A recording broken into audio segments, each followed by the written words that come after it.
Indonesia explodes. Deadly protests force government. U-turn on lawmakers' pay.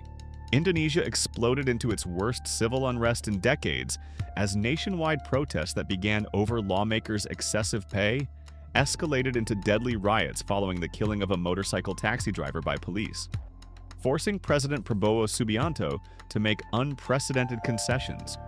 The crisis began on August 25, 2025, when thousands of students, workers, and ride-hailing drivers took to the streets across Indonesia, furious over a decision to grant parliamentarians monthly housing allowances of 50 million rupiah, $3,000, nearly 10 times Jakarta's minimum wage and 20 times that of impoverished regions. The situation exploded on August 28 when Affan Kurniawan, a 26-year-old motorcycle taxi driver, was run over and killed by a police tactical vehicle during protests in Jakarta. Video footage of the incident went viral, igniting nationwide fury and transforming economic grievances into demands for fundamental police reform.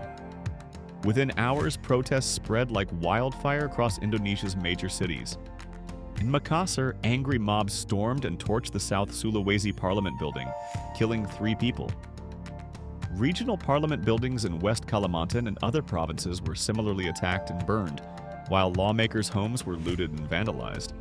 The unprecedented scale of the unrest forced President Prabowo, who had canceled a planned trip to China, to take decisive action. On August 31st, flanked by political party leaders at the presidential palace, he announced the complete reversal of the controversial allowances and suspension of international parliamentary trips.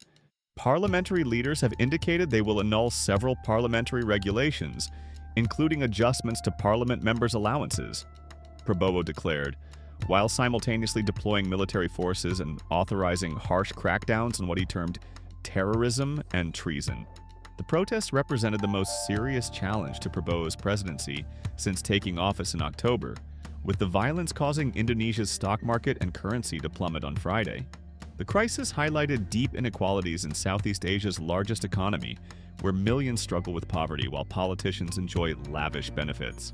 International observers noted that the rapid spread of unrest and the government's forced capitulation demonstrated the power of social media organized protests in challenging established political elites across the developing world.